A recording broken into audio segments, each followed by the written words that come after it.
For nearly 2 decades, Ellen DeGeneres was a dominant figure in American pop culture.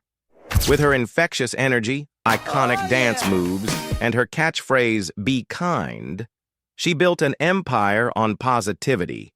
Yet, beneath the surface of daytime TV smiles and generous giveaways, a different story was unfolding.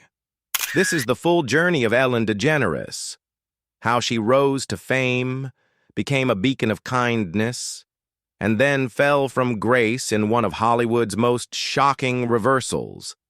What if that kindness was only for the cameras? What if the real Ellen, the one behind the scenes, was nothing like the upbeat, dancing host millions adored?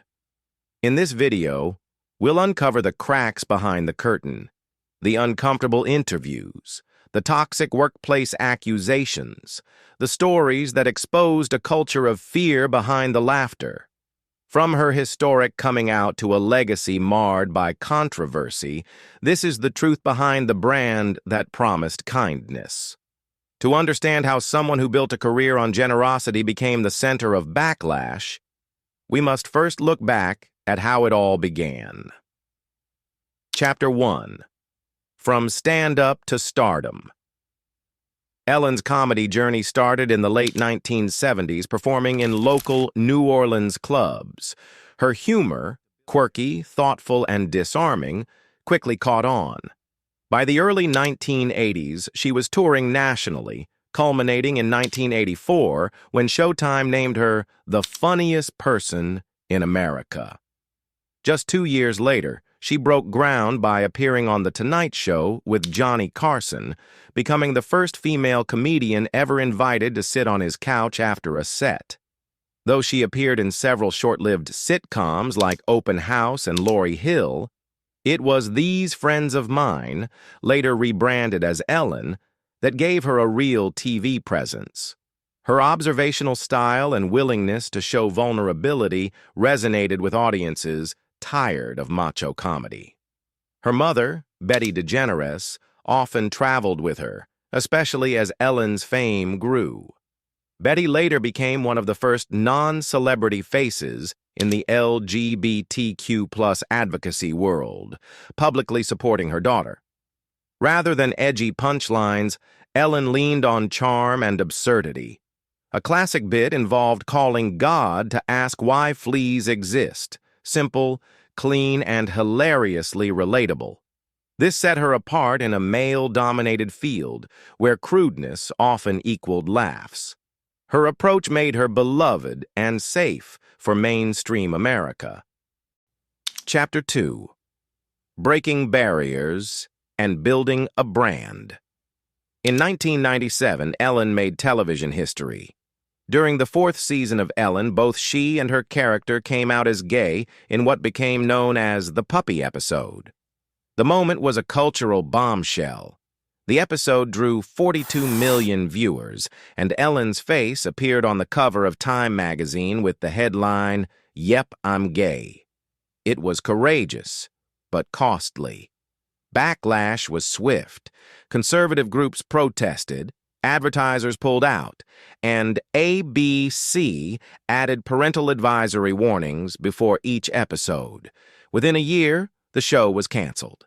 Ellen's relationship with actress Anne Heche added to the media firestorm, and both women saw their careers suffer. In the early 2000s, Ellen all but vanished from the spotlight. But her voice role as Dory in Finding Nemo, 2003, resurrected her public appeal. Her performance was charming and unforgettable, perfectly suited to a new generation. Later that year, she launched The Ellen DeGeneres Show. Its mix of humor, celebrity interviews, giveaways, and heartwarming surprises made it a daytime juggernaut. Ellen danced on stage, gave away cars, and became a symbol of hope. Her sign-off, "Be kind to one another," wasn't just a phrase, it became her entire brand. Chapter 3. Cracks in the Smile. Even those closest to Ellen, or who once admired her publicly, began to reflect differently. Comedian Brad Garrett, a guest on the show, tweeted bluntly that he knew more than one who were treated horribly by her. Common knowledge. Actress Leah Thompson echoed his remarks. These weren't anonymous accusations, but voices with industry weight. Former co-stars and production insiders painted a consistent picture. Ellen's warmth on stage didn't always extend to the people who worked with or around her. As Ellen's daytime show became a cultural staple, the sheen began to tarnish. In 2007, she stood on a contentious side of the Writers Guild strike, continuing her show without writers. Former staff later claimed Ellen was dismissive and harsh in private, criticizing writers for jokes she deemed not funny and creating an unwelcoming creative environment. Star interviews, once clever and light, grew increasingly uncomfortable. One infamous moment involved Ellen pressuring Mariah Carey to confirm pregnancy rumors by offering her champagne, despite Carey's efforts to avoid the topic. Carey later revealed she had suffered a miscarriage shortly after the taping, making the moment tragically insensitive. Other clips resurfaced, showing Ellen badgering Taylor Swift about her dating life, leading Swift to call it a bit invasive in later interviews. Katy Perry fans criticized Ellen for forgetting that Perry had been married to Russell Brand. Reddit threads and Twitter feeds became repositories for dozens of uncomfortable anecdotes. YouTuber Nikki Tutorials revealed that Ellen barely spoke to her off-camera, provided no green room, and staff treated her coldly. Others shared that employees were told not to speak to or make eye contact with Ellen unless she initiated contact. These accounts painted a stark contrast between the host's public image and private reality. Comedian Kevin T. Porter's viral 2020 tweet served as a lightning rod. He encouraged followers to share the most insane stories they've heard about Ellen being mean, offering donations for each response. The replies came flooding in, ranging from restaurant staff to Hollywood insiders. While some were humorous or petty, others suggested a broader culture of control, intimidation, and detachment. Former audience members recalled being scolded for not laughing enough, while others claimed producers filtered out less attractive people from appearing in on-screen audience shots. One Reddit post alleged that contestants or guests who outshined Ellen were quietly cut or had their airtime reduced. Collectively, these stories pointed to a culture built on image above all else. Chapter 4. The Fall. Toxic Work Culture Exposed. The cracks opened wide in March 2020 when comedian Kevin Porter's tweet went viral invoking stories of Ellen's mean behavior. That triggered a BuzzFeed news expose where former employees detailed microaggressions, retaliation against leave-taking, and fear-driven repression enforced by producers, all masked behind Ellen's "Be Kind" mantra. A black female employee recounted being labeled PC police for speaking up, then fired for discussing pay equity and diversity training with executive producer Ed Glavin, conditions she described as intolerable. One staffer said they were ordered not to speak to Ellen because she had sensitive energy. Multiple employees were allegedly dismissed after taking medical or bereavement leave, while others were reprimanded for launching GoFundMe pages to cover health expenses, which execs viewed as a bad look for the show. Sexual misconduct allegations soon followed, involving senior staffers including Glavin, head writer Kevin Lehman, and co-executive producer Jonathan Norman. BuzzFeed reported accounts of inappropriate comments, groping, and manipulation from over 36 former employees. The stories ranged from crude jokes to serious violations. While Ellen was not personally implicated in those specific incidents, her name was tied to the overall culture that allowed them to continue unchecked. Warner Media launched an internal investigation. In August 2020, Glavin, Lehman, and Norman were all ousted. Ellen delivered a public apology on the premiere of her show's 18th season, acknowledging the stories and saying, "I take responsibility for what happens at my show."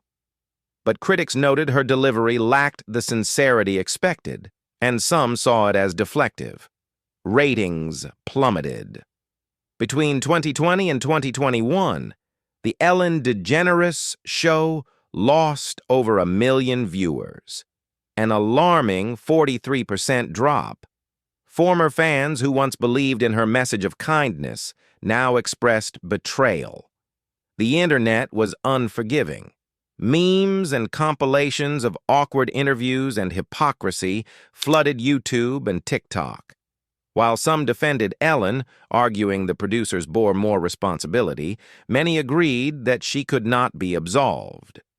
As the face of the brand, she held ultimate control. The controversy became a cautionary tale of how branding without substance can backfire. Ellen, once one of the most admired women in entertainment, found her name synonymous with inauthenticity. The unraveling was public, painful, and for many, overdue. Chapter 5: The End and an Uneasy Comeback. In May 2021, Ellen announced that her talk show would come to an end in 2022 after its 19th season. She claimed the decision had been made prior to the controversy, citing a loss of creative challenge. However, few believed this was the full story. Industry insiders and fans alike saw it as a quiet bow-out amid a storm that had irreparably shifted public opinion. Her final season was a muted affair. The star-studded guest lineup attempted to reclaim goodwill, but the show's signature joy felt subdued. Many fans who once saw Ellen as a role model now viewed her through a lens of skepticism. The woman who had once said, "Be kind to one another," had seen her kindness branded as hollow. In 2023, she attempted to shift public focus with the release of Saving the Gorillas. Ellen's Next Adventure, a documentary showcasing her conservation efforts in Rwanda. Though sincere, it failed to reignite her image or capture public imagination. Then in 2024, Ellen returned to comedy with the Netflix stand-up special For Your Approval. The title itself was telling, a self-aware nod to her need for validation. In the special, Ellen addressed the backlash head-on, joking about being kicked out of show business for being mean. The delivery was sharp, but the tone, at times, felt defensive. While some viewers appreciated her willingness to confront the controversy, critics argued that the performance skirted real accountability. Reviews were mixed. While fans of her earlier stand-up applauded her attempt to return to her roots, others felt the show was tone-deaf. Jokes about being rich, misunderstood, or canceled did little to bridge the growing divide between her and the public. A Time magazine review noted that what once felt endearing now feels curated and distant. Later that year, Ellen and her wife, Portia de Rossi, relocated to a rural estate in the English countryside. In a rare interview, Ellen said she was happier than she's ever been, embracing a quiet life focused on animal conservation and family. She's expressed no intention to return to television. Still, the legacy she left behind is complex, marked by joy, trailblazing success, and a downfall that revealed how high the cost of inauthenticity can be. Ellen DeGeneres was once a symbol of light in the entertainment world. Her journey from trailblazing comedian to beloved talk show host inspired millions. But the disconnect between her public persona and private behavior proved too wide to ignore. The kindness she preached was seen as a facade, and when the mask slipped, the world took notice. Her story is a reminder that authenticity matters. In an age where every move is scrutinized, the truth will find its way to the surface. And as Ellen herself once said, "Be kind to one another." Words that now carry more weight, and perhaps more irony than ever before. If this story made you reflect, consider subscribing for more deep dives into the true stories behind public personas. Share your thoughts in the comments. Was Ellen unfairly targeted, or did the truth finally catch up? Don't forget to like and share this video. Thank you very much for watching.